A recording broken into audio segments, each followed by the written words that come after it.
प्यारे बच्चों नमस्ते। आज प्रश्नों की श्रृंखला में हम पुनः आगे के प्रश्न करवा रहे हैं। मुर्गी के अंडे की आद्य रेखा, जिसको हम प्रिमिटिव स्ट्रीक कहते हैं, कितने समय तक ऊष्मायित होने के उपरांत महत्वपूर्ण हो जाती है? इस प्रश्न को समझने के लिए यहाँ पर 12 घंटे, 14 घंटे, 16 घंटे और 18 घंटे दिए गए, तो इसका सही उत्तर होगा 18 घंटे। अब ये कैसे होता है? 18 घंटे के पश्चात मुर्गी के अंडे में 18 घंटा जब व्यतीत हो जाता है तो पेल्यूसिडा क्षेत्र का वृत्तीय आकार हो जाता है और दीर्घित व अंडाकार, और वह नाशपाती जैसा बन जाता है। इसका अग्रभाग थोड़ा चौड़ा हो जाता है। इस दौरान प्राथमिक रेखा बनती है, जिसे हम आद्य रेखा भी कहते हैं। अब प्राथमिक रेखा जिसे आद्य रेखा कहते हैं, तो यह भ्रूण की बहुत महत्वपूर्ण अवस्था होती है, इसीलिए इसको हम आद्य रेखा या आद्य अवस्था के नाम से जानते हैं। तो इसलिए ये इसका उत्तर 18 घंटे हो जाएगा। अब हम आते हैं अगले प्रश्न पर।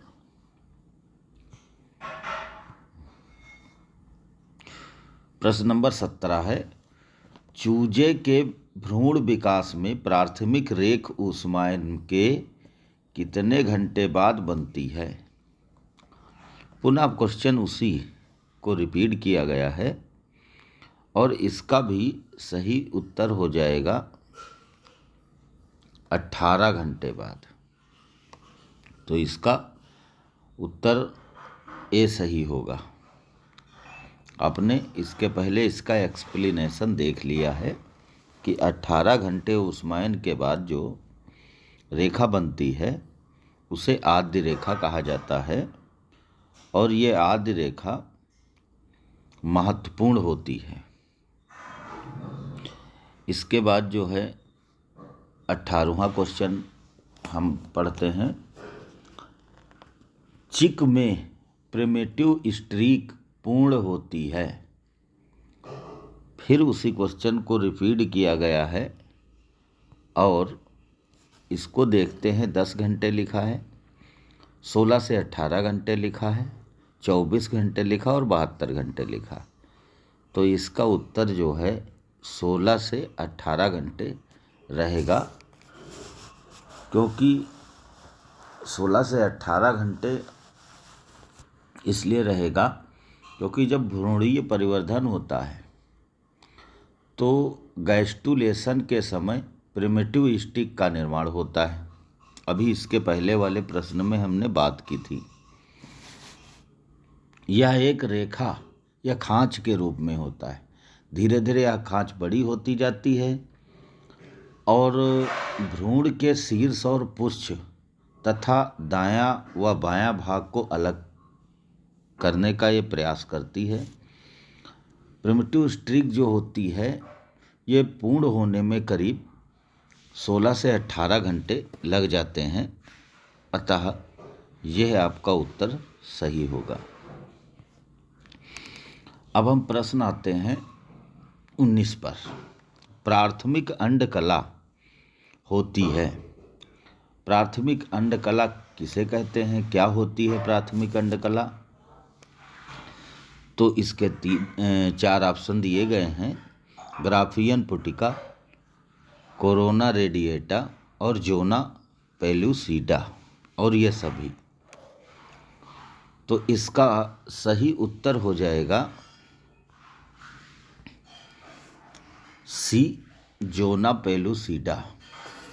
अब ये उत्तर क्यों सही होगा इसको देखना है कि अगर उत्पत्ति का आधार माने तो अंडकला 3 प्रकार की होती है।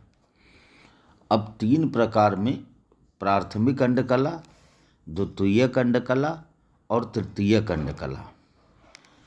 प्राथमिक अंडकला इसे ओवम स्वयं स्रावित करता है। जो प्राथमिक अंडकला होती है इसको ओवम स्वयं स्रावित करता है। और जो द्वितीयक अंडकला होती है यह प्राथमिक कला के ऊपर होती है, जिसे फॉलिकल कोशिकाएं स्रावित करती हैं। और जो तृतीयक अंडकला होती है इसे फैलोपियन ट्यूब स्रावित करती है। तो इसलिए जैसे हम एग्जाम्पल दे सकते हैं पक्षियों और सरीसृप के कवचों का, तो ये तृतीयक जो है कला होती है। इसलिए यहाँ पर जो आंसर सही होगा वो आंसर होगा सी, जोना पेलुसीडा। इसके बाद हम आते हैं अगले क्वेश्चन पर। क्वेश्चन नंबर 20 है, जोनेरी अपरा पाया जाता है। जोनेरी अपरा किस में पाया जाता है? यहाँ पर क्वेश्चन के कुछ विकल्प दिए गए हैं। शाकाहारी स्तनियों में, मांसाहारी स्तनियों में, दोनों ए व बी में और पक्षियों में। तो इसका उत्तर जो है वो सही हो जाएगा शाकाहारी व मांसाहारी स्तनियों में, दोनों में इसका उत्तर सही हो जाएगा। तो इसलिए यहाँ पर विकल्प ए व बी सही होगा। जोनेरी प्लेसेंटा अधिकांशतया मांसाहारी स्तनियों में पाया जाता है, परंतु कुछ शाकाहारी स्तनियों में भी पाया जाता है। जैसे हाथी में ये जो है पाया जाता है। तो इसलिए इसका विकल्प यहाँ पर देखते हुए ए और बी दोनों सही होंगे। क्वेश्चन नंबर 21 की तरफ देखते हैं। 21 क्वेश्चन कह रहा है, अंडाणु का वह स्थान जहाँ से शुक्राणु प्रवेश करता है कहलाता है। क्या कहलाता है? यहाँ पर 4 विकल्प दिए गए हैं। प्रवेश कोण, प्राणी गोलार्ध, वर्धी गोलार्ध, धूसर, अर्धेंदु। यहाँ पर जो विकल्प दिए गए हैं उसमें उत्तर रहेगा प्रथम। पहला रहेगा उत्तर प्रवेश कोण। अब इसका उत्तर क्यों सही रहेगा? क्योंकि जब शुक्राणु अंडाणु के संपर्क में आता है तो अंडाणु का कोशिका द्रव्य और कोशिका कला संपर्क वाले स्थान पर बाहर उभार जैसी रचना बना लेती है। अब जब बाहर उभार जैसी रचना बना लेती है और ये उभार जैसी रचना ही प्रवेश कोण कहलाती है, और इसी स्थान पर शुक्राणु अंडाणु में प्रवेश करता है। जैसे ये अंडाणु है, अंडाणु यहाँ पर एक कोण जैसी रचना बना लेगा और इसी को हम प्रवेश कोण के नाम से जानेंगे। तो ये बात ध्यान रखनी है। अगला क्वेश्चन आते हैं 22वां। हेनसेन के नोड किसके गैस्टुलेशन प्रक्रिया से बनते हैं? यहाँ पर 4 ऑप्शन दिए गए हैं। उभयचर या सरीसृप, पक्षी, और यहाँ पर डी वाला ऑप्शन जो है उसमें सरीसृप, पक्षी तथा स्तनधारी सभी कहे गए हैं। तो इसका जो उत्तर होगा वो पक्षी होगा। बर्ड्स में ऐसा होता है। किस लिए होता है कि पक्षियों में गैस्ट्रुलेशन प्रक्रिया के दौरान हेन सेन के नोड बनते हैं। जब गैस्ट्रुलेशन प्रक्रिया होती है उस समय ये जो है हेन केन का निर्माण होता है। चूँकि इसकी खोज जो है विक्टर हेन सेन ने की थी, इसीलिए इसका नाम रख दिया गया हेन सेन के नोड। और यह एक विशिष्ट लक्षण होता है। ये विशेष प्रकार के घने धब्बे तथा फूले हुए स्थान होते हैं जिनमें प्राथमिक खांच के अग्र सिरे पर प्राथमिक गर्त के सामने बनते हैं और इसका निर्माण पूर्व नोटोकार्डिया तंत्रिकीय नलिकाओं की कोशिकाओं द्वारा होता है। तो इसलिए इसका विकल्प जो है पक्षी सही रहेगा। अब हम लोग आते हैं अगले प्रश्न की तरफ। 23वां प्रश्न है, खरगोश का गर्भकाल है। तो इसके 4 विकल्प दिए गए हैं, 48 से 50 दिन, 60 से 70 दिन, 18 से 20 दिन और 28 से 32 दिन। अब इसका उत्तर जो सही होना है वो 28 से 32 दिन होगा। तो इसलिए यहाँ पर जो है चौथा विकल्प सही है, 28 से 32 दिन। असलियत में अगर औसतन देखा जाए तो खरगोश का गर्भकाल 31 दिन होता है। फिर भी 29 से और 35 दिनों के बीच में कुछ भी हो सकता है, क्योंकि यह जैविक क्रिया है। इसलिए जो अच्छा विकल्प यहाँ माना जाएगा वो 28 से 32 दिन तक माना जाएगा। अगला क्वेश्चन हम आते हैं, 24 नंबर का क्वेश्चन है, रूबर कोशिकाएं पाई जाती हैं। रूबर कोशिकाएं किस में पाई जाती हैं? यहाँ पर 4 विकल्प दिए गए हैं, खरगोश में, मुर्गे में, मेढक में और एम्फिऑक्सस में। इसमें जो विकल्प सही होगा वो पहले नंबर का विकल्प सही होगा, खरगोश में। असलियत में खरगोश के भ्रूण में बाहरी परिधि की ओर ट्रोफोब्लास्ट कोशिकाएं जो होती हैं एक सतह का निर्माण कर लेती हैं, और ये ट्रोफोब्लास्ट सेल की जो ये सतह बनती है यही सतह रूबर कोशिका कहलाती है। ये विशिष्ट कोशिकाएं प्लेसेंटा की सतह के साथ मादा यूट्रस की पारस्परिक अंतःक्रिया व भ्रूण की स्थापना में विशेष भूमिका निभाती हैं। तो इसलिए महत्वपूर्ण कोशिकाएं हैं, लेकिन ये खरगोश में बनती हैं।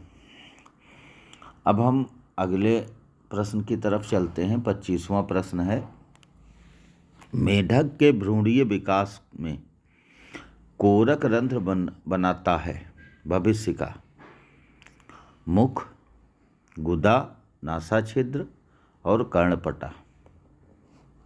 यहाँ पर जो है इसका ऑप्शन होगा सही, गुदा।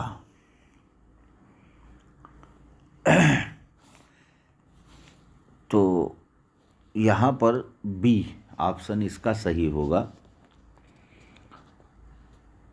मेढक का जब भ्रूणीय विकास होता है तो कोरक छिद्र या कोरक रंध्र, जिसको ब्लास्टोपोर कहते हैं, द्वारा भविष्य की गुदा का निर्माण होता है। प्रोइस्टोमिया जंतु में ब्लास्टोपोर मुख का विकास करता है। अगर हम देखते हैं कि प्रोइस्टोमिया कोई जंतु है तो मुख का विकास करेगा, जबकि ड्यूटेरोइस्टोमिया जैसे मेढक वगैरह, इसमें जो है ये ब्लास्टोपोर जो है गुदा का विकास करता है। तो इसलिए इसका ऑप्शन बी सही हो जाएगा, गुदा। अब क्वेश्चन नंबर 26 की तरफ आते हैं। मेढक में गैस्टुलेशन पूरा होता है। 4 विकल्प दिए गए हैं। परिवृद्धि द्वारा, अंतर्वृद्धि द्वारा, परिवृद्ध और अंतर्वृद्धि दोनों के द्वारा, और डिलैमिनेशन द्वारा। यहाँ पर 4 ऑप्शन दिए गए हैं और 4 ऑप्शन में इसका विकल्प परिवृद्धि व अंतर्वृद्धि दोनों के लिए सही होगा। अतः हम कह सकते हैं कि ए व बी यहाँ पर दोनों ऑप्शन सही हैं। मेढक में जब गैस्टुलेशन की भविष्य अवस्था जो होती है वो परिवृद्ध तथा अंतःवृद्धि तथा अंतर्वलन द्वारा पूरा होता है। चूँकि तो यहाँ अंतर्वलन दिया नहीं गया है, 2 ऑप्शन इसके मिल रहे हैं, तो 2 ऑप्शन यहाँ पर ये सही हो जाएंगे। और ब्लास्टुला अवस्था का गैस्ट्रुला अवस्था में रूपांतरण ही जो है गैस्टुलेशन कहलाता है। तो इसका विकल्प जो है सी सही होना है। अगला आते हैं 26 के बाद 27 नंबर का क्वेश्चन है। मेढक के युग्मनज में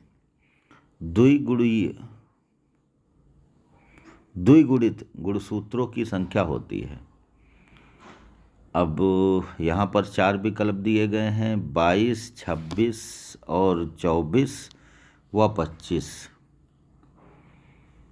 तो इसलिए इसमें उत्तर जो है वो बी वाला सही होगा, 26।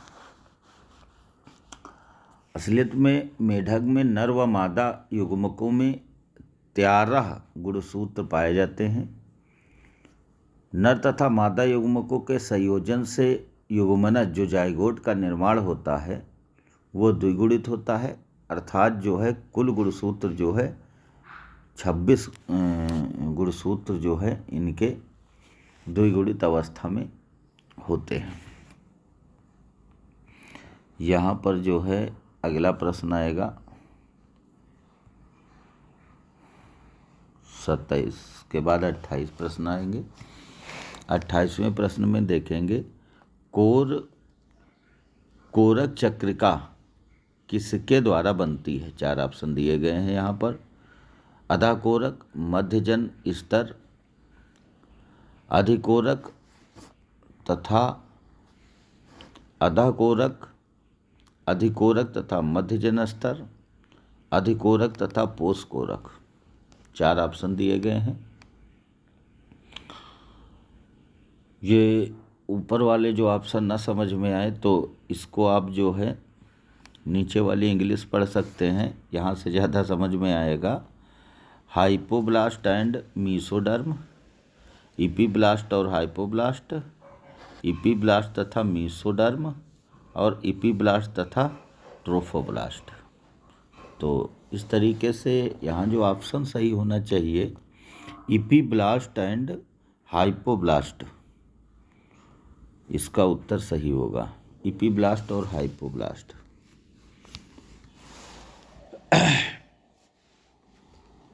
कोरक चक्रिका को हम ब्लास्टोडिस्क कहते हैं और यह जर्मिनल डिस्क के नाम से भी जानी जाती है।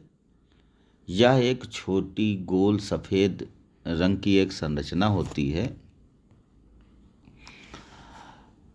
जो पक्षी या सरीसृप के अंडों के पीत योक की सतह पर स्थित होती है।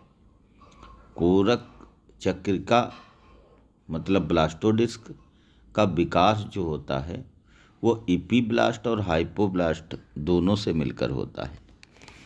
तो इसलिए इसका ऑप्शन जो सही होना है वो दूसरा रहेगा, अधिकोरक और अधाकोरक, मतलब इपीब्लास्ट और हाइपोब्लास्ट इसका सही ऑप्शन माना जाएगा। यहाँ पर जो है इसका सही ऑप्शन जो है इपीब्लास्ट और हाइपोब्लास्ट माना जाएगा। आते हैं क्वेश्चन नंबर 29 की बात करते हैं। निम्न में से कौन सी भ्रूणीय झिल्ली भ्रूणीय मूत्राशय का कार्य करती है। यहाँ पर 4 ऑप्शन दिए गए हैं, अपरा पोशिका, पीतक कोश, उल्ब और जरायु।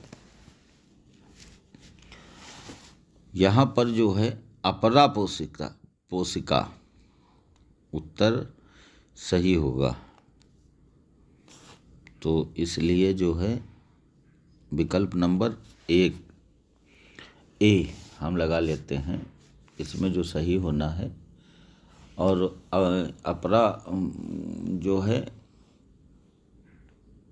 पोशिका, ये जो है एक गुहा मूत्राशय की तरह वर्क करती है।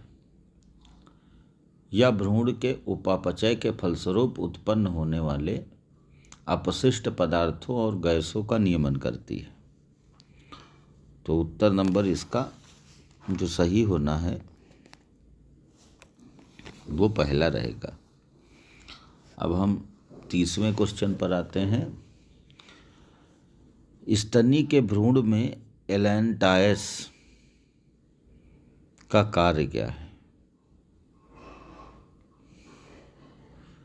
एलेंटायस का काम अभी तो बताया गया है, तुरंत इसके पहले जो है एलेंटायस जो है इसी को जो अपरा कोशिका कहते हैं, अपरा पोशिका इसी को कहा जाता है। तो ये तो उत्सर्जी पदार्थों को बाहर करने का कार्य करती थी, तो इसलिए यहाँ पर उत्सर्जन ऑप्शन सही हो जाएगा। ये बी वाला ऑप्शन इसका सही होगा। तो आज के लिए इतने ही क्वेश्चन रहेंगे। नमस्ते भैया।